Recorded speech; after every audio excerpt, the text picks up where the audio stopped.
الحمد للہ رب العالمین والصلاة والسلام علی اشرف الانبیاء والمرسلین وعلی آلہ واصحابہ اجمعین اما بعد اعوذ باللہ السمیع العلیم من الشیطان الرجیم بسم اللہ الرحمن الرحیم لقد رضی اللہ عن المؤمنین اذ یبایعونک تحت الشجرہ صدق اللہ العظیم وصدق رسولہ النبی الکریم ان اللہ وملائکتہ یصلون علی النبی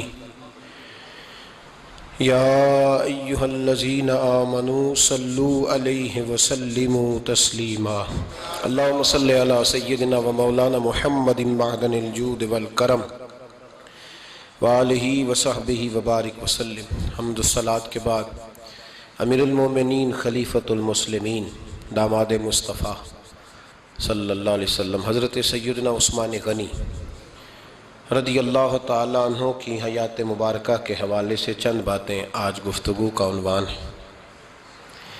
نبی کریم صلی اللہ تعالیٰ علیہ وسلم نے حدیبیہ کے موقع پر 9 ہجری میں عمرے کا ارادہ فرمایا تھا، اور حضور صلی اللہ تعالیٰ علیہ وسلم اپنے کئی سو صحابہ کے ساتھ احرام باندھ کر مقام حدیبیہ پر پہنچ گئے۔ سفیر اس کو بنایا جاتا تھا جو بڑا سمجھدار اور زیرک آدمی ہوتا تھا۔ نبی پاک صلی اللہ علیہ وسلم نے اس موقع پر جس کو اپنا سفیر بنا کے بھیجا وہ حضرت سیدنا عثمان غنی رضی اللہ تعالیٰ عنہ۔ حضور نے انہیں سفیر بنا کر کے مکہ مکرمہ میں بھیج دیا اور 2 ٹارگٹ دیے اپنے سفیر کو، 2 باتیں فرمائیں۔ فرمائے ایک تو جا کے مکے والوں کو بتاؤ کہ ہم جنگ کرنے نہیں آئے، اللہ کے گھر کا دیدار کرنے آئے، اور بڑے پرامن طریقے سے ہم طواف کریں گے، سعی کریں گے، عمرہ کریں گے، لوٹ جائیں گے۔ یہ ہمارا واحد ایجنڈا ہے، اس کے علاوہ کوئی پروگرام نہیں ہے۔ اور دوسرا انہیں یہ بتاؤ ان لوگوں کو جو ایک زمانے سے مکہ مکرمہ میں کفار مکہ کے ظلم سہ رہے ہیں، ہمارے وہ غلام جو یہاں بڑی تکلیف میں ہیں، ان کو یہ خبر دے دو، عثمان انہیں میرا پیغام دے دینا کہ اب تمہاری مشکلات کے دن تھوڑے رہ گئے، اب بڑی جلدی اللہ تبارک و تعالی دین اسلام کو فتح عطا فرما دے گا۔ حضرت عثمان غنی تشریف لے گئے۔ جب حضرت عثمان غنی وہاں پہنچے تو کفار نے آپ کو روک لیا۔ انہوں نے کہا کہ آپ رکیے، دیر ہو گئی۔ ادھر ابو سفیان نے حضرت عثمان غنی رضی اللہ تعالیٰ عنہ کو یہ کہا کہ ہم نبی پاک صلی اللہ علیہ وسلم کو اور ان کے صحابہ کو عمرہ نہیں کرنے دیں گے، آپ اگر چاہیں تو وہ سامنے بیت اللہ شریف ہے، طواف کریں، آب زمزم پئیں، حجر اسود پہ جائیں، مقام ابراہیم پہ جائیں، صفا مروہ کریں، آپ چاہیں تو کر لیں۔ تو حضرت عثمان غنی رضی اللہ تعالیٰ عنہ فرمانے لگے میں تڑپ رہا ہوں کعبے کے طواف کے لیے، لیکن میں بیت اللہ کا طواف اسی وقت کروں گا جب آگے آگے مجھے میرے مصطفیٰ کریم نظر آئیں گے صلی اللہ تعالی علیہ وسلم۔ لوگ آج پوچھتے ہیں کہ بغیر مدینہ شریف جائے حج مکمل نہیں ہوتا۔ میں نے کہا مدینہ شریف کے بغیر حج ہو جاتا ہے، پر مدینے والے کے بغیر نہیں ہوتا، اس لیے کہ حضور نے فرمایا صحیح مسلم میں خذوا عنی مناسککم، حج کے طریقے مجھ سے سیکھو۔ اللہ نے تو کہہ دیا حج کرو، تفصیل تو بتائی نہیں، تو اب آپ کو حضور سے سیکھنا پڑے گا۔ مدینے کے بغیر تو شاید حج ہو جائے، پر مدینے والے کے بغیر حج نہیں ہوتا۔ حضرت عثمان غنی رضی اللہ تعالیٰ عنہ کہنے لگے میں طواف ضرور کروں گا، پر اس وقت کروں گا جب مجھے حضور آگے آگے نظر آئیں گے۔ ادھر ایک شخص نے حضور کی بارگاہ میں بھی کہا اپنوں کا نہ پتہ ہوتا ہے، دل بدست آور کے حج اکبر است۔ جو دل ہوتے ہیں نا، دل کو دل سے راہ ہوتی ہے۔ یہ کئی دفعہ جسم علیحدہ علیحدہ ہوتے ہیں پر یہ اکٹھے دھڑک رہے ہوتے ہیں۔ تو دل کو راہ ہوتی ہے. عرض کی یا رسول اللہ صلی اللہ علیہ وسلم عثمان غنی تو طواف کر رہے ہوں گے، صفا مروہ میں ہوں گے، بڑی موج ہوگی، آب زمزم کھول کے پی رہے ہوں گے. حضور نے سامنے والے کا چہرہ غور سے دیکھا، فرمایا عثمان کو تم زیادہ جانتے ہو کہ میں زیادہ جانتا ہوں؟ یا رسول اللہ آپ ہی زیادہ جانتے ہیں. فرمایا پھر فکر نہ کرو، عثمان میرے بغیر طواف نہیں کرے گا. بات ختم ہو گئی، میرے بغیر عثمان طواف نہیں کرے گا، ختم ہو. اب کسی نے افواہ پھیلا دی کہ حضرت عثمان غنی کو شہید کر دیا گیا. نبی پاک علیہ السلام تک بھی خبر آئی. حضور جانتے تھے ہمارا دل نہیں کرتا کوئی انتشاری بات کرنے کو، لیکن جب لوگ کرتے ہیں تو پھر دل کو تکلیف ہوتی ہے. اب یہاں سب نے لکھا ہے کہ نبی پاک صلی اللہ علیہ وسلم کو خبر ملی، حضور پریشان ہوئے، صحابہ کو مشورے کے لیے بھی بلایا، بیعت رضوان بھی ہوئی. اگر علم غیب ہوتا یہ سارا کچھ نہ ہوتا. اور میں نے کہا خدا کے بندے، اگر حضور اپنا علم غیب اس وقت ظاہر کرتے تو حضرت عثمان کے لیے قرآن کی آیتیں نہ نازل ہوتی، اس بیعت کے تذکرے نہ ہوتے. ہر بات پہ لوگ معاذ اللہ تعالیٰ. اب دیکھیں نا یہاں یہ جملہ چھوڑنے کی کیا ضرورت ہے؟ تم قوم کو کیا دے رہے ہو؟ لوگوں کو کیا بتا رہے ہو کہ نبی پاک علیہ السلام اندھیرے میں بیٹھ کے فیصلے کر رہے تھے؟ کیا بتا رہے؟ آج انٹیلیجنس کی رپورٹس بتا دیتی ہیں کہ وہ فلاں کس طرح کا ماحول ہے اور آپ نے کس طرح کرنا ہے، تو تمہیں اپنی خفیہ ایجنسیوں کے مطابق تم فیصلہ کرو تو کہتے ہو ہم بھئی اندھیرے میں فیصلہ نہیں کر رہے، ہمیں رپورٹ ہے تو فیصلہ کر رہے ہیں. اور نبی پاک علیہ السلام کے بارے میں تم لوگوں کو یہ بتا رہے ہو کہ حضور اندھیرے میں فیصلہ کر دیتے تھے، پتہ ہی نہیں تھا. کس طرح کی بات کرتے ہو؟ میرے محبوب پاک علیہ السلام فرماتے ہیں کہ اللہ تبارک و تعالیٰ نے مجھے اس طرح کا علم عطا فرمایا ہے کہ جو تمہارے ذہن میں ہو مجھ سے پوچھو، میں فوراً تمہیں جواب دوں گا. لیکن لوگ اڑ گئے ہیں، کیا کیا جائے؟ اور عجیب فلسفہ ہے، یہاں بھی گرہ لگا دی. پتہ ہوتا تو یہ سارا. اور میں نے کہا خدا کے بندے اگر یہ سارا کچھ نہ ہوتا تو پھر یہ آیتیں کیسے نازل ہوتی؟ پھر صبح قیامت تک حضرت عثمان غنی کی عظمتوں کا کیسے پتہ چلتا؟ جب خبر ملی نا کہ حضرت عثمان غنی کو شہید کر دیا گیا تو حضور نے صحابہ کو بلایا، فرمایا آؤ میری بیعت کرو.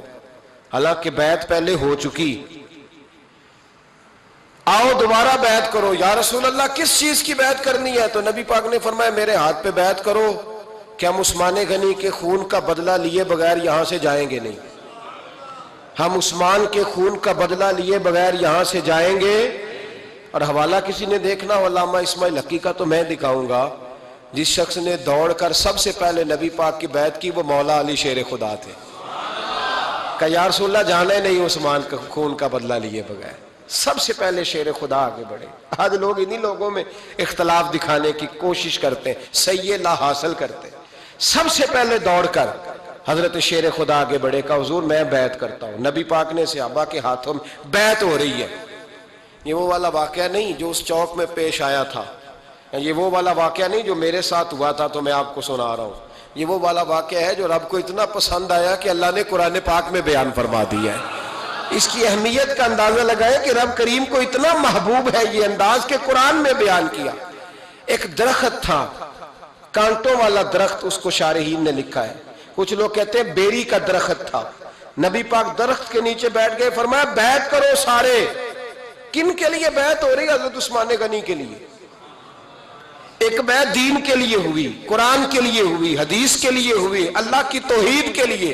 اور آج نئے سرے سے بیعت ہو رہی ہے، کس کے لیے؟ بول کے بتائیے. حضرت سیدنا عثمان غنی رضی اللہ تعالیٰ عنہ. اس شخص کی عظمت کا کوئی اندازہ کر سکتا ہے جن کے لیے نبی پاک نے خاص کر کے تخصیص کر کے ایز اے اسپیشل بیعت لی.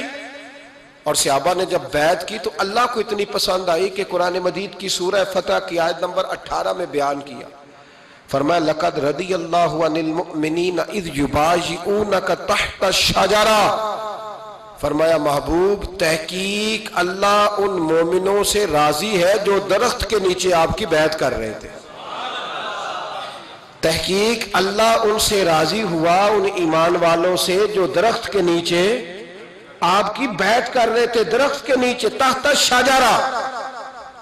قرآن مجید کے الفاظ اگر آپ غور کریں گے تو آپ کو حضرت عثمان غنی کی عظمت کا پتہ چلے گا اور اس واقعے کی حساسیت کی آپ کو سمجھ آئے گی کہ بیعتیں تو مسجد میں بھی ہوئی لیکن نام لے کے نہیں کہا محبوب جنہوں نے مسجد میں بیعت کی. نام لے کے نہیں کہا، حالانکہ وہ بیعتیں بھی اللہ کو بڑی محبوب ہے. بیعتیں تو میرے بھائی نبی پاک نے بیت اللہ شریف کے پاس بھی کی، مسجد نبوی میں بھی کی، لیکن یہاں نام لے کر کوئی بھول نہ جائے. کسی نے کہہ دینا تھا کوئی اور بیعت تھی جی، لوگ شرح کر رہے ہیں نا مرد، وہ تو کسی اور کی بیعت. نام لے کے کہا محبوب تحت شجرہ، وہ جو درخت کے نیچے بیعت ہوئی، وہ جو بیعت درخت کے نیچے ہوئی، اور جنہوں نے بیعت کی لقد رضی اللہ عن المومنین، تحقیق اللہ ان مومنوں سے راضی ہو گیا. اللہ ان مومنوں سے، صحیح بخاری صحیح مسلم میں صحابہ نے پوچھا یا رسول اللہ کس طرح راضی ہوا ہے؟ فرمایا آج جس نے میرے ہاتھ پہ بیعت کی ہے رب کریم نے وعدہ کر لیا ہے سب کو جنت عطا فرمائے گا. جنتی ہو گئے سارے. حضرت عثمان غنی رضی اللہ تعالیٰ عنہ کی یہ عظمت، یہ شان قرآن پاک نے بیان کر دی کہ حضرت عثمان کے نام پر صحابہ جمع ہوئے تو اللہ تبارک و تعالیٰ نے اس واقعے کا ذکر قرآن مجید میں فرما دیا. میرے عزیز دوستو، حضرت عثمان غنی کو اللہ نے بڑی شان عطا فرمائی، بڑا مرتبہ دیا، بڑے حسین و جمیل، بڑے خوبصورت آدمی تھے. دیکھو نا کیا شان ہے حضرت عثمان ذی النورین. یہ ذو النورین کا کیا معنی ہے؟ دو نور کون ہیں؟ حضور کی دو صاحبزادیاں. اعلیٰ حضرت فرماتے ہیں نور کی سرکار سے پایا دوشالہ نور کا، نور کی سرکار سے پایا دوشالہ نور کا، ہو مبارک تجھ کو ذو النورین جوڑا نور کا. دو نوروں والے حضرت عثمان غنی. ایک بیٹی کا نکاح کیا، وہ وصال کر گئی تو محبوب نے دوسری بیٹی کا بھی نکاح کر دی. یہ جو بیچارے پراپوگنڈے والے ہوتے ہیں نا، یہ پہلے دن سے صرف پراپوگنڈے میں ہی ہے. یہ نہ محب بن سکے نہ محبوب بن سکے. ان کا نہ کوئی اپنا ہوا نہ انہیں کسی نے اپنایا. یہ پراپوگنڈے والے ہی ہیں، ساری زندگی چیم گوئیاں، کانوں میں باتیں. اپنا اپنا مزاج ہے نا جی، جس کے حصے میں جو ڈیوٹی آئی. کچھ لوگ وہاں بھی منافقین چیم گوئیاں کرنے لگے، دوسری بیٹی بھی دے دی، دوسری بیٹی بھی دے دی، دوسری بیٹی بھی دے دی.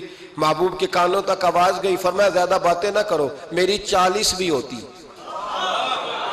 وہ ختم ہو گئی بات، تم 2-3 کی بات کرتے ہو.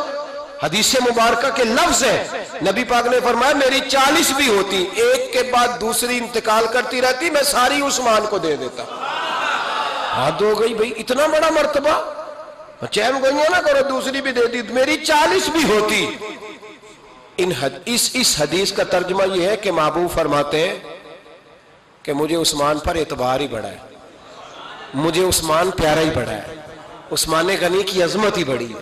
فرمایا میری 40 بھی ہوتی تو میں ساری یکے بعد دیگر حضرت اسامہ بن زید رضی اللہ تعالیٰ عنہ فرماتے ہیں نبی پاک نے اپنی صاحبزادی حضرت رقیہ رضی اللہ تعالیٰ عنہ کا نکاح حضرت عثمان غنی کے ساتھ کیا تو دونوں میاں بیوی پیارے بڑے تھے، حسین و جمیل بڑے. حضرت عثمان بڑے نفیس آدمی تھے، بڑی نفاست تھی.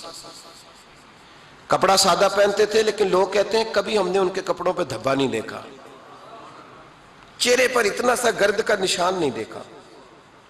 ہمارے ملک میں سب سے زیادہ خرچہ میک اپ کا آتا ہے، پتہ ہے آپ کو جی؟ اب اگلی جو بات کرنی ہے اس پہ اپنے آپ کو وقت کتنا دیتے ہو، سجنے میں، سورنے میں، تیار ہونے میں کتنا وقت لگاتے ہو. فرمانے لگے حضرت عثمان غنی اتنا تو ٹائم ہی نہیں ہے کہ اپنے آپ کو دیا جائے. تو قبر اتنے پیارے کیسے لگتے ہو؟ فرمانے لگے اپنی وجہ سے نہیں لگتا، حضور کی وجہ سے پیارا لگتا. کب وہ کس طرح؟ فرمانے لگے نبی پاک صلی اللہ علیہ وسلم نے ہمیں وضو دیا ہے. فرمایا ایک دفعہ وضو کر کے آئینے کے سامنے کھڑا ہوتا ہوں یوں لگتا ہے اللہ نے میرے چہرے کو پہلے سے زیادہ نور عطا کر دیا ہے. دیکھیں نا باقی جسم چھپا ہوا ہے اور جو ظاہر ہے اس پر وضو کا حکم ہے. ہاتھ ظاہر ہے تو وضو کر لو، پیر پردے سے باہر ہے تو ان کو دھو لو وضو میں، چہرہ پردے سے کپڑوں سے باہر ہے تو اس کو وضو میں. تو عثمان غنی فرماتے 5 وضو تو میں تازہ کرتا ہوں، پچھلا ہو بھی تو نئی نماز تازے وضو سے پڑھتا ہوں. اور فرماتے اگر میرا قرآن مجید کھولنے کا ارادہ بن جائے تو پھر وضو 6 بھی ہو جاتے ہیں، اور تہجد کے وقت اٹھوں تو 7 بھی ہو جاتے ہیں. فرماتے علیحدہ سے درود پاک پڑھنے بیٹھوں تو پھر 10-11 وضو بھی ہو جاتے ہیں. میں وضو کرتا رہتا ہوں تو اللہ تازگی عطا کر دیتا ہے. حضرت اسامہ بن زید حضور کے غلام زادے فرماتے میں چھوٹا سا تھا تو نبی پاک کے گھر میں گوشت پکا تو سرکار کو 4 بیٹیوں سے بڑا پیار تھا. حضرت فاطمہ سے زیادہ ہے لیکن 4 بیٹیوں سے بڑی محبت تھی. حضرت رقیہ اور جناب عثمان غنی کے گھر میں اسامہ بن زید کہتے ہیں حضور نے مجھے سالن دینے بھیجا, میں چھوٹا سا تھا اور ابھی پردے کی آیتیں بھی نہیں آئی تھیں, حکم بھی نہیں آیا تھا. کہتے ہیں میں سالن دینے گیا, واپس آیا تو میں نے ان دونوں کو بیٹھے دیکھا تو میں نے اتنے حسین میاں بیوی کبھی دیکھے نہیں تھے, اور میری طبیعت کھل اٹھی. فرماتے ہیں جب واپس آیا نا, سرکار نے میرا چہرہ دیکھا, میں نے تو بات کرنی نہیں تھی, حضور نے چھیڑ دی. فرمایا میری بیٹی اور داماد کو دیکھ کے آئے ہو؟ یا رسول اللہ دیکھ آیا ہوں. فرمایا ایسا حسین جوڑا دنیا میں کبھی دیکھا ہے؟ کہا یا رسول اللہ اللہ کی عزت کی قسم کبھی دیکھا ہی نہیں. یہ ظاہری حسن اللہ نے حضرت سیدنا عثمان غنی رضی اللہ تعالیٰ عنہ کو عطا. ایک بات میری یاد رکھنا, حسن ظاہر کا نہیں ہوتا, حسن ظاہر کا نہیں ہوتا, ظاہر کا میک اپ ہوتا ہے. حسن ہمیشہ باطن کا ہوتا ہے.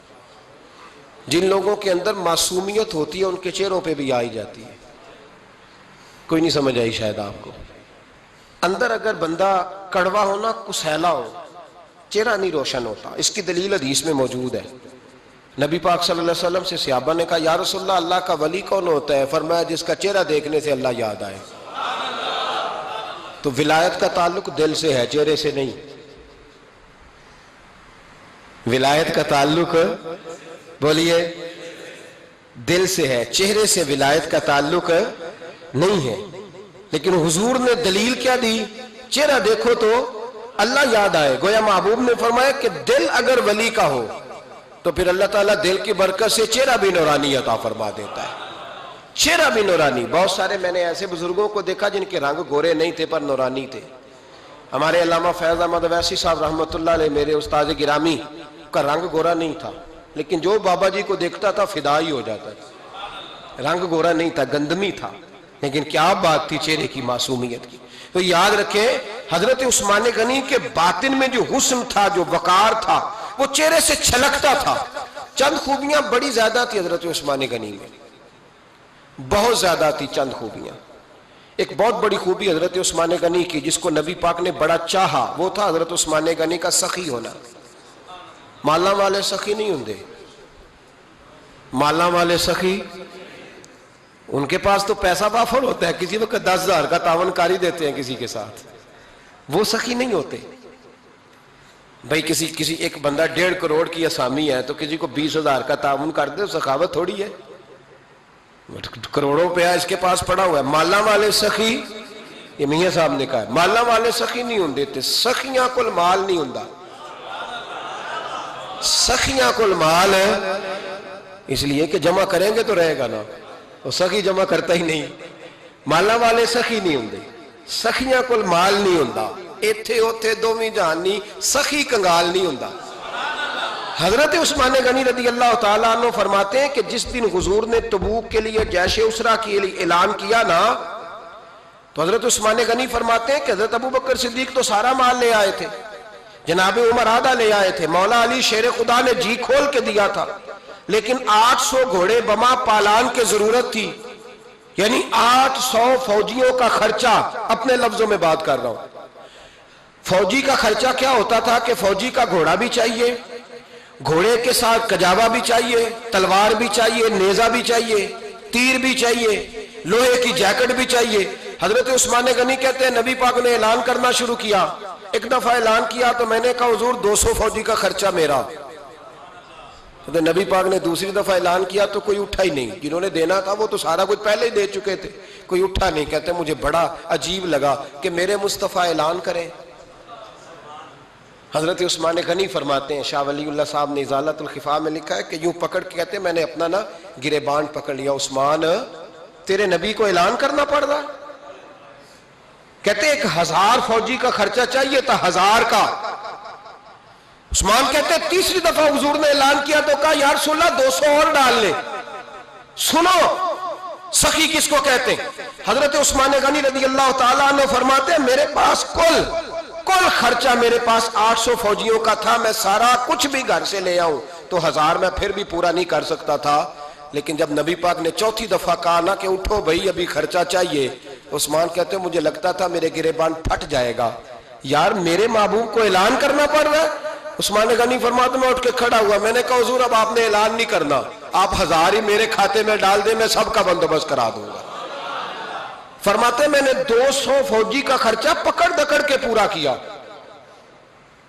200 کا خرچہ، غریب اصل میں اللہ سے تجارت نہیں کرتا اس لیے امیر نہیں ہوتا، غریب اللہ سے تجارت کرے نا، اللہ سے، اس کے رستے میں 200 دے کے 70 گنا کی امید رکھے یہاں بھی وہاں بھی، پھر امیر ہو جائے۔ یہ تجارت نہیں کرتا، یہ کہتا ہے اللہ کے رستے میں امیر خرچ کریں گے، میری نہیں ڈیوٹی۔ حضرت عثمان غنی کہتے ہیں میرے پاس 800 کا بندوبست تھا، میں نے 1000 کا دیا۔ حضور تشریف لے گئے، فرماتے ہیں جہاد سے جب واپسی ہوئی نا، ایک ایسا سودا تھا جس میں سے مجھے نفع کی امید ہی نہیں تھی، پر اللہ نے مجھے 11 گنا نفع عطا فرمایا۔ مالا والے سخی نہیں ہوندے، سخیاں کل مال۔ دیکھیں نا جنت البقیع، وہ والا قبرستان جس میں کوئی دفن ہو جائے تو نبی پاک کی سفارش کا حقدار ہو گیا، وہ والا قبرستان جس کا نام ہی جنت ہے۔ وہاں نا ایک یہودی اپنے جانور باندھا کرتا تھا، تو سرکار ایک دن اس طرف گئے تو واپس آئے، حضرت عثمان غنی قریب کھڑے تھے، نبی کریم صلی اللہ تعالی علیہ وسلم نے فرمایا عثمان اس جگہ کی طرف ذرا چکر لگانا، جگہ بڑی اچھی ہے۔ عثمان غنی گئے، جگہ خرید کے واپس آ گئے۔ حضور نے فرمایا ہوا ہے؟ عرض کی حضور خرید آیا ہوں۔ فرمایا میں نے تو چکر لگانے کا کہا تھا۔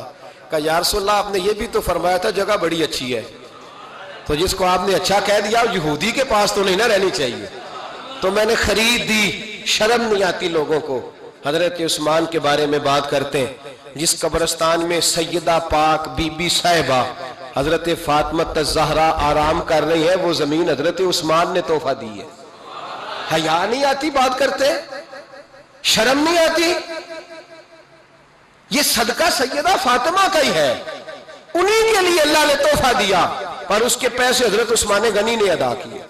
پھر اس قبرستان میں سیدہ پاک نے آرام کیا، پھر اسی قبرستان میں عثمان ابن مسعود نے آرام کیا، پھر اسی قبرستان میں حضرت حلیمہ سعدیہ لیٹی ہوئی ہے، اسی قبرستان کے اندر نبی پاک کی زوجہ سیدہ عائشہ آرام کرتی ہے، پھر اسی زمین پر میرے محبوب کے پیارے نواسے امام حسن آرام فرمائے۔ حضرت عثمان غنی رضی اللہ تعالیٰ عنہ کے بارے میں بات کرتے تیری زبان نہیں کانپتی؟ ان کو بات کرتا ہے جن کے تحفے اہل بیت نبوت نے قبول فرمائے، اور وہاں آرام کرنا انہوں نے پسند کیا، اتنا بڑا جرت بند ہو گیا تو۔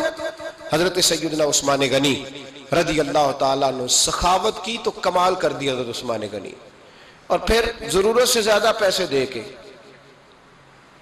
وہ کنویں کی بات بڑی معروف ہے، میں نے بس اشارہ کرنا ہے، نبی پاک نے بھی اعلان کیا تو بڑا ہی اعلان کر دیا، فرمایا وہ میٹھے پانی کا کنواں ہے، قبضہ یہودی کا ہے، جو بندہ خرید کر وقف کرے گا نا اسے کیا ملے گا؟ تو حضور نے فرمایا میری جیب میں جنت کی ٹکٹ ہے، میں اسے جنت دے دینی، یہ ہے عرض جنت، یہ طیبہ کی زمین ہے، جنت بھی یہی، مال کے جنت بھی یہی ہے، جنت لے لے مجھ سے، لے لے۔ حضرت عثمان غنی گئے، اس کو کہا بھئی کنواں میرے ہاتھ بیچ دے۔ کنویں کی قیمت تھی 500-700 دینار، تو حضرت عثمان 500-600 دینار کل کنویں کی قیمت تھی۔ جناب عثمان غنی گئے، یہودی کو پتا تھا کہ یہ خریدنا چاہتے ہیں، فرمایا یار یہ کنواں بیچ دو۔ کہنے لگا نہیں بیچنا۔ فرمایا قیمت منہ مانگی، کہنے لگا قیمت میری مرضی کی، کہا تمہاری مرضی کی، اپنی اپنی اوقات ہوتی ہے نا قیمت لگانے کی، تمہاری مرضی کی۔ کہنے لگا میری شرط ہے میں ایک دن کے لیے کنواں دوں گا، ایک دن میں ایک دن آپ۔ فرمایا یہ بھی منظور ہے۔ کتنے پیسے؟ اس نے کہا میں 3000 دینار لوں گا، 500-600 کا ہے۔ حضرت عثمان غنی فرمانے لگے تو نے اپنی اوقات کے مطابق 3000 مانگا ہے، میں 40,000 لے کے آیا تھا، اپنی اوقات کے مطابق مانگا، 40,000 دینار میری جیب میں۔ یہودی کہنے لگا عثمان تو تاجر ہے، اور عام تاجر نہیں، عالمی سطح کا تاجر ہے، لوگ تیری تجارت کی مثالیں عرب میں دیتے ہیں، پر 500-600 کا کنواں 40,000۔ فرمانے لگے مسئلہ کنویں کا نہیں، مسئلہ مصطفیٰ کے فرمان کا ہے، وہ جو حضور کا فرمان پورا کرنا ہے نا، اس کے لیے 40,000 تھوڑے ہیں، میرے پاس تھے ہی اتنے جو لے کے آیا ہوں۔ حضرت عثمان نے پیسے چکائے، اس نے کہا ایک دن پانی ملے گا، فرمایا منظور ہے۔ وہ ایک دن بیچا کرتا تھا پانی، حضرت عثمان نے اعلان کر دیا جو میرا دن ہے نا فری پیو، اپنے بھی پیو، بیگانے کا اعلان کوئی نہیں کرنا، میرا کوئی پروگرام نہیں۔ لیکن آپ مطلب ہلکا ہلکا ایسے ایسے دیکھیں گے، سوچیں گے، غور کریں گے، او بھائی پیسہ بھی بانٹنے سے چلو بولو تو صحیح نا، اس پر بھی آپ حامی تو بھرے نا، سچی بات کر تو لینی چاہیے نا۔ چلے عمر آپ 2 سال کے بعد کر لینا، 6 سال کے بعد کر لینا، پر ہاں نہ تو صحیح کرے نا، پیسہ بھی ہمیشہ بانٹنے سے۔ ملا رومی رحمت اللہ علیہ فرماتے ہیں کنویں سے سادہ پانی نکل جائے تو تازہ آ جاتا ہے، اور اگر پانی کنویں کے اندر رہے سارا ختم نہ ہو تو باسی ہو جاتا ہے۔ اس لیے فرمایا کرتے تھے میں اس کنویں سے پانی پیتا ہوں جس پہ رش زیادہ ہوتا ہے، اس لیے کہ وہاں سے پانی ختم ہوتا ہے تو تازہ آتا رہتا ہے۔ فرماتے تو اللہ کے رستے میں سارا خرچ کر دے، اللہ تازے عطا کر دے گا اور پہلے سے زیادہ عطا کر دے گا۔ میرا آپ کا مسئلہ یہ ہے کہ تجارت بندوں کے ساتھ ہے، بندوں کے ساتھ جو تجارت ہے نا، بندے کنجوسی کر جاتے ہیں، بندے کا تو صحیح کام چل جائے تو پارٹنر کو فارغ کر دیتا ہے، یہ تو فارغ ہے، اور اگر کبھی کسی کی دکان میں کوئی کرایہ دار اچھا اس کی دکان چل جائے تو مالک کہتا ہے تو جا، اب دکان میں نے خود کھولنی ہے، وہ فارغ کر دیتا ہے۔ بندوں کا تو مزاج ہے۔ اور اللہ تبارک و تعالیٰ سے جب تجارت ہوتی ہے نا، میں نے ایسے لوگ دیکھے ہیں جن کے گھروں میں لاکھوں روپیہ ماہانہ آتا ہے، غربت نہیں جاتی۔ ان کو سوچنا چاہیے کہ کثرت والا پیسہ آیا ہے پر برکت والا نہیں آیا۔ حضرت عثمان غنی رضی اللہ تعالیٰ عنہ فرماتے ہیں کہ میں نے پہلے بھی میں بڑا تاجر تھا، لیکن جب سے مصطفیٰ کے نام پر خرچ کرنا شروع کیا، پھر کہاں کہاں سے آیا کب، اور بڑی سیانی بات فرماتے ہیں۔ آپ فرماتے ہیں میں کلمہ پڑھنے سے پہلے تجارت کو وقت زیادہ دیتا تھا، اور مسلمان ہونے کے بعد میں نے تجارت کو ٹائم تھوڑا دیا پر اللہ نے روزی مجھے زیادہ عطا فرمائی۔ اس لیے برکت پر ہماری توجہ نہیں رہی، غیبی خزانوں پر خیال ہم نے چھوڑ دیا ہے۔ غیبی خزانوں سے جو چیز ملتی ہے وہ زیادہ ملتی ہے، جو مادی ذرائع سے ملتی ہے وہ چیز کم ہوتی ہے۔ حضرت عثمان غنی پر الزام لگا جب آپ کا دور حکومت تھا، یہ یاد رکھیں کہ سب سے زیادہ الزامات حضرت عثمان غنی پہ لگائے گئے۔ جن بندوں کے قد کاٹ زیادہ ہوتے ہیں ان کے خلاف پراپوگنڈے بھی لمبے چوڑے ہی ہوتے ہیں۔ بڑی بڑی بات یاد رکھنا، کہا گیا کہ حضرت عثمان لوگوں کو نوازتے بڑا ہے، بڑا دیتے ہیں حضرت عثمان غنی۔ تو حضرت عثمان غنی فرمایا کرتے تھے حکمران تو میں آج بنا ہوں تو میں تو پہلے بھی بڑا دیتا تھا، وہ کس خزانے سے دیتا تھا؟ آپ جواب دیا کرتے۔ دیکھیں ذرا، لاکھوں لوگ حج کرنے آتے تھے پر حضرت عثمان غنی حج کرنے جاتے تو اعلان کر دیتے کہ کوئی حاجی حج کے موقع پر آ کے کھانا نہ پکائے، سب کو کھانا عثمان غنی اپنی جیب سے دیا کریں گے۔ مینا میں لنگر کھانا ہوتا تھا حضرت عثمان غنی کا، مینا میں فرماتے تھے کھاؤ حاجیو جتنا کھا سکتے ہو، اور پھر حضرت عثمان غنی کا اعلان تھا، خدام کو کہتے تھے میں آخر میں کھاؤں گا، پہلے میرے سارے آنے والے حاجیوں کو کھلایا جائے۔ ایک مجھ سے نا ایک دوست نے سوال پوچھا 4-5 دن ہو گئے، کچھ سوال ایسے ہوتے ہیں جو بندے کو نا چوراہے پہ لا کے کھڑا کر دیتے ہیں، زندگی میں نہ بھولنے والے سوالات ہوتے ہیں۔ ایک شخص نے سوال پوچھا، کہنے لگا اوکاڑے دینی اور مذہبی گھرانہ ہے، اوکاڑے سے تعلق ہے، میرے ساتھ محبت کا رشتہ ہے، کہنے لگے بیٹی کی شادی کر دی ہے راولپنڈی میں، آپ کی بھی بیٹیاں ہیں میری بھی بیٹی ہے، بیٹی کی شادی کر دی ہے راولپنڈی میں، اب بچی چند دن رہنے آئی ہے، پوچھنا یہ ہے کہ نماز پوری پڑے گی کہ قصر پڑے گی؟ تو میرا تو اس نے کام کر دیا، حد ہو گئی، رو رو کے برا حال۔ میں نے کہا یار تو بند کر دے فون، رات کو بتاؤں گا۔ کیا پوچھ لیا یار تو نے؟ بیٹی مسافر نہیں ہوتی، بیٹی تو مہرانی ہوتی ہے باپ کے گھر کی، وہ بیٹی مطلب کیسے بتاؤں کہ دل کرتا ہے کہ بیٹی وہ صرف ہنسے، وہ روئے کبھی نہ، یہ دعا ہوتی ہے۔ تو نے اتنا بڑا سوال کیوں کیا؟ بہرحال علماء کو کچھ چیزوں کے جواب دینے پڑتے ہیں۔ میں نے کہا میں رات کو بتاؤں گا۔ رات کو پھر فون آیا کہ آپ وہ بڑی جلدی جواب دینے کے عادی ہیں تو دیر کیوں کر دی؟ تو میں نے کہا یار جواب تو میرے پاس تھا لیکن ہمت نہیں تھی ابھی۔ تو میں نے کہا کہ اگر تو بیٹی آئی ہے والد کے گھر میں اور ابا جی کا پروگرام ہے اسے جائیداد میں سے حصہ دینے کا، تو پھر تو بیٹی نماز پوری پڑے گی، لیکن اگر ابا جی نے علیحدہ کر کے انگوٹھا لگوانا ہے تو پھر بیٹی مسافر ہے۔ اگر ابا جی نے اس کو علیحدہ کر کے انگوٹھا لگوانا ہے نا کہ دے دے بھائیوں کو، خیر ہے تیری شادی پہ خرچہ کر دیا ہے، اگر ابا جی کے دل میں نے کہا یہ ابے سے فتویٰ پوچھ لو، اگر ابا جی کے دل میں چور ہے نا کہ بیٹی کو دینا کچھ نہیں، تو پھر بیٹی نے نماز قصر پڑھنی ہے، اس لیے کہ پھر وہ وہاں حصے دار۔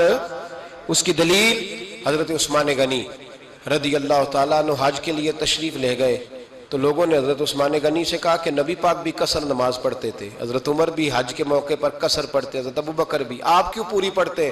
فرمایا ان کا مکے میں گھر کوئی نہیں تھا، میرے تو پورے کے پورے باغ ہیں، تو میں یہاں مسافر نہیں ہوں، میں یہاں مقیم ہوں، تو اگر تو بیٹی کا حصہ بھی ہے ابا جی کے گھر میں تو پھر وہ نماز پوری پڑے گی۔ لیکن اگر ابا جی نے اللہ تعالیٰ خیر فرمائے بیٹوں کے حق میں فیصلہ سنا دیا ہے اور انہوں نے بیٹی سے کہہ دیا ہے کہ چھوڑ، جو بیٹیاں حصہ لیتی ہیں ان کے بھائی نہیں ملتے تو نہ ملے بھائی، کوئی عرض نہیں، ضروری ہے ظالم بھائیوں سے رابطہ رکھنا جو کھا جائے بہنوں کا حصہ۔ والد ظالم ہے، ظالم ہے باپ، بیٹے کو حصہ دیتا ہے بیٹی کو نہیں دیتا۔ اور یہ 1.5 مربے والے جاگیردار کی بات نہیں کر رہا، جس کا 4 مرلے کا مکان ہے اس کی بیٹی کا بھی حصہ بنتا ہے۔ کیوں کھاتے ہو بیٹیوں کا حصہ؟ ڈر نہیں آتا اللہ تعالیٰ سے؟ کیوں کھاتے ہیں لوگ بیٹیوں کا حصہ؟ جب اللہ رسول نے رکھا ہے تو کیوں کھا جاتے؟ اور پھر کہتے ہیں جناب بڑا پیار ہے بیٹی سے، رونے دھونے کے لیے پیار ہے۔ تو یاد رکھیں حضرت عثمان غنی رضی اللہ تعالیٰ عنہ کا لنگر چلتا تھا۔ تو میرے بھائی ایک اور بہت بڑی خوبی حضرت عثمان غنی کی تیسری وہ یہ تھی کہ آپ میں اللہ نے بہت زیادہ حیا رکھی تھی۔ آج نا اگر آپ ناراض نہ ہو تو ہماری حکومتوں میں جو بدتمیز زیادہ ہوتا ہے اس کا عہدہ زیادہ ہوتا ہے، اس کو اچھا عہدہ ملتا ہے جو بدتمیزی زیادہ کرتا ہے۔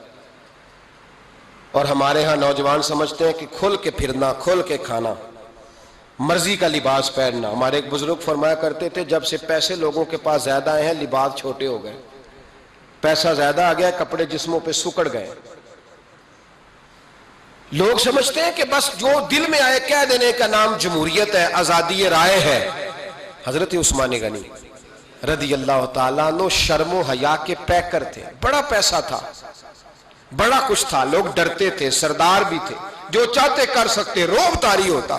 لیکن عثمان غنی کو جب بھی کوئی دیکھتا تھا کسی کونے میں بیٹھے نظر آتے، چھپے ہوئے، پیچھے، شرم و حیا، نفاست پسندی، بڑھ بڑھ کے آگے ہونا، ہر ویڈیو میں شامل ہونے کی کوشش کرنے کا نام پیار نہیں ہے۔ نفاست پسند جو لوگ ہوتے ہیں وہ اکثر چھپے ہوئے ہوتے ہیں، ان کا پتہ ہی نہیں ہوتا لوگوں کو کہ پیچھے دراصل ہے کون۔ دیکھیے نا بڑی معروف حدیث ہے صحیح مسلم میں، نبی پاک صلی اللہ علیہ وسلم آرام فرما رہے تھے، حضور نے تامت مبارک باندھی ہوئی تھی، لیٹے ہوئے تھے سرکار۔ تو جب آدمی لیٹتے تھے نا، ہمارے بزرگ بھی جب لیٹتے ہیں تو تامت کو سمیٹا کرتے تھے تو گھٹنوں تک آ جاتی تھی، دیکھا نا آپ نے، گھٹنوں تک تامت آ جاتی جب لیٹتے۔ تو سرکار بھی لیٹے تھے، پردے کی ابھی آیتیں نہیں آئی تھی، دروازے پہ دستک ہوئی، حضرت عائشہ صدیقہ عرض کرنے لگے یا رسول اللہ میرے ابا جان جناب ابو بکر صدیق آئے۔ حضور نے فرمایا بلا لو۔ حضرت عائشہ کہتی ہیں وہ آ کے بیٹھ گئے، حضور لیٹے رہے، پھر دستک ہوئی، اب کون ہے؟ کہا سیدنا فاروق اعظم۔ کہا عائشہ آپ ساتھ والے حجرے میں چلی جاؤ۔ اماں جی وہاں چلی گئی۔ تھوڑی دیر کے بعد حضرت عمر آئے، حضور لیٹے رہے، جناب عائشہ کہتی ہیں پھر دستک ہوئی، اب کون ہے؟ فرمایا عثمان غنی۔ نبی کریم نے فرمایا اسے کہو ذرا ٹھہر جائے۔ حضرت عثمان ٹھہرے تو حضور اٹھ کے بیٹھے، تہمت مبارک کو ٹھیک کیا، پھر اپنے کرتے مبارک کو سیدھا کیا، پھر دستار کو سیدھا کیا، فرمایا اب بلاؤ عثمان غنی کو۔ حالانکہ جاہو جلال حضرت عمر کا زیادہ ہے، حالانکہ وقار مقام حضرت صدیق اکبر کا زیادہ ہے، اب بلاؤ عثمان غنی کو۔ حضرت عثمان غنی رضی اللہ تعالیٰ عنہ آئے، بیٹھے، بات چیت ہوئی، تینوں چلے گئے۔ حضرت عائشہ صدیقہ کہتی ہے میرے ذہن میں سوال رہ گیا، میں نے عرض کی یا رسول اللہ صلی اللہ تعالیٰ علیہ وسلم وہ دو لوگ آئے، آپ بیٹھے رہے، عثمان آئے تو آپ نے اہتمام کیا، کیا لفظ ہے، اور لفظوں میں تاثیر ہے، اور جملے دو کہے نبی پاک نے لیکن کتنا بڑا ان کا مرتبہ بیان کیا۔ فرمایا عائشہ میں اس شخص سے حیا نہ کروں جس سے اللہ کے فرشتے بھی حیا کرتے ہیں، میں اس سے حیا نہ کروں جس سے اللہ کے فرشتے بھی حیا کرتے ہیں۔ حضرت عثمان غنی فرمایا کرتے تھے میں نے جب سے حضور کا چہرہ دیکھا ہے دوبارہ پلٹ کے اپنی شرمگاہ بھی کبھی نہیں دیکھی، گویا میں نے اپنی آنکھوں کا وضو نہیں توڑا جب سے حضور کا۔ فرماتے جب سے یہ ہاتھ نبی پاک کو بیعت کے لیے دیا ہے پھر گندگی میں نہیں جانے دیا میں نے سیدھا ہاتھ۔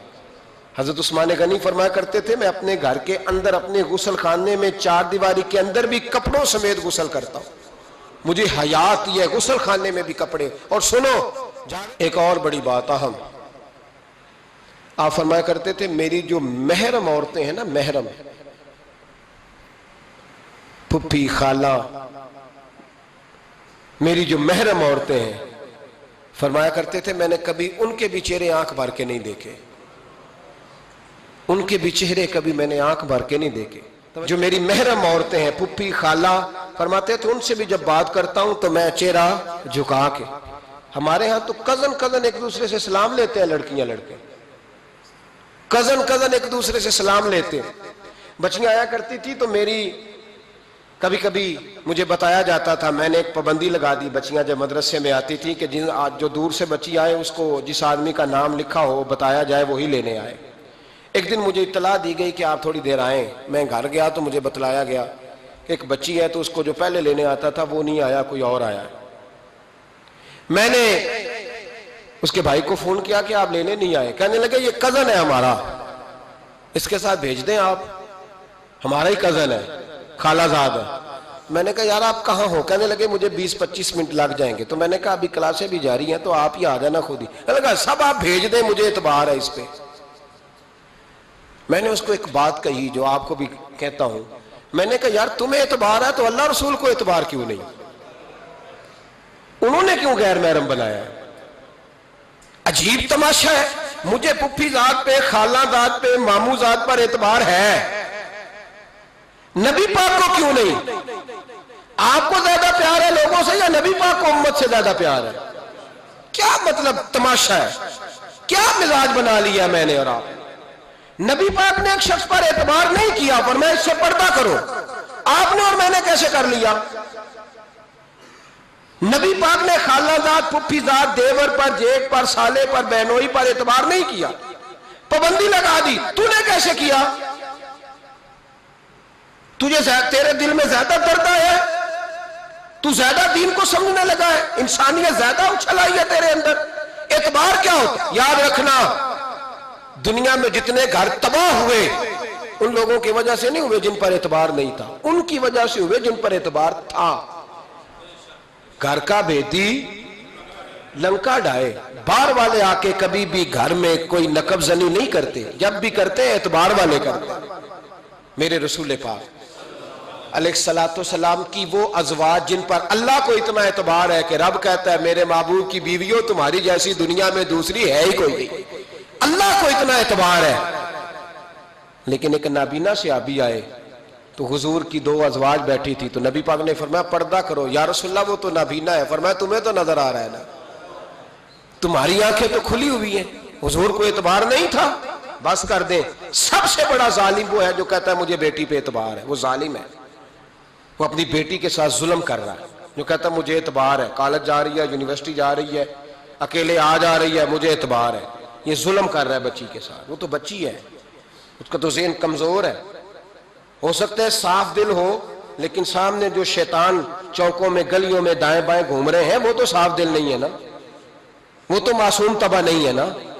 تو بعض اوقات بڑے اچھے نفیس بچے بھی شیطانوں کا شکار ہو جاتے ہیں. خدا کا خوف کریں. حضرت عثمان غنی کی زندگی، حضرت عثمان فرماتے ہیں جو محرم عورتیں تھیں ان کی طرف بھی آنکھ بھر کے نہیں دیکھا، اس لیے کہ وہ خاتون ہے، میں مرد ہوں، میری حیا مانی. آج لوگوں کو شوق ہو گیا عورتوں کی مجلس میں دوڑ دوڑ کے جانا، وہاں بیٹھنا، وہاں وقت بتانا. پیرانے عظام کہتے ہیں کہ وہ درویشنیوں کے بیچ بیٹھے ہیں جی، باپ بیٹی ہوتے ہیں جی، مریدنی اور پیر. میں نے کہا کوئی نہیں ہوتے.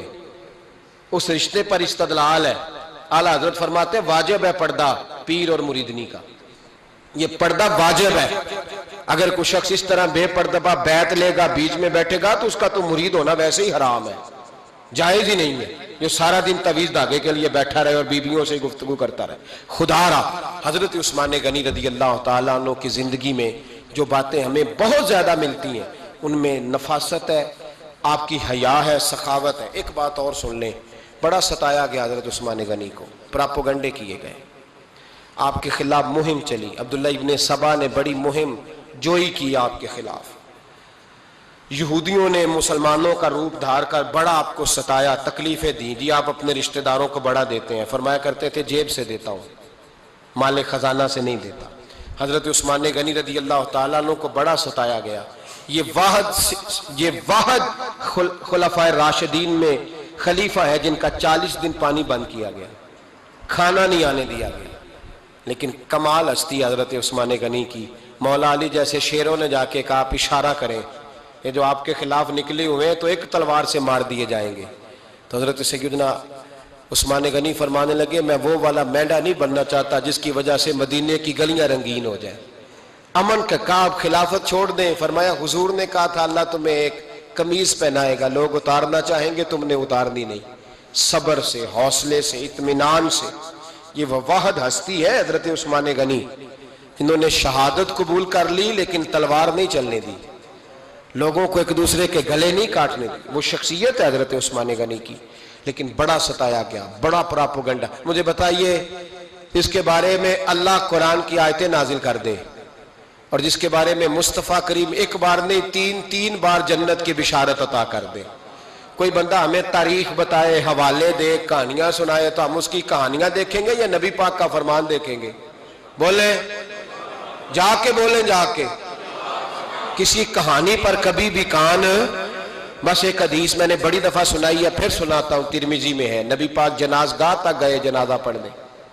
یا رسول اللہ فلاں آدمی انتقال کر گیا. جنازگاہ تک تشریف لے گئے جنازہ پڑھانے، لیکن جنازگاہ تک پہنچ کر محبوب نے فرمایا اس کا جنازہ نہیں پڑھانا.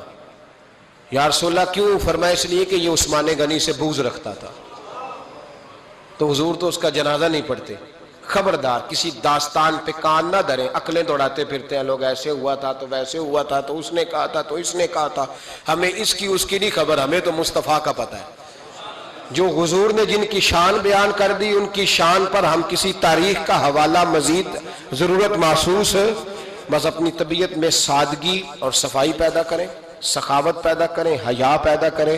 یہ حسن ہے. اس حسن کو حضرت عثمان غنی نے تقسیم کیا ہے. اللہ سمجھنے کی توفیق عطا فرمائے. آخر دعوانا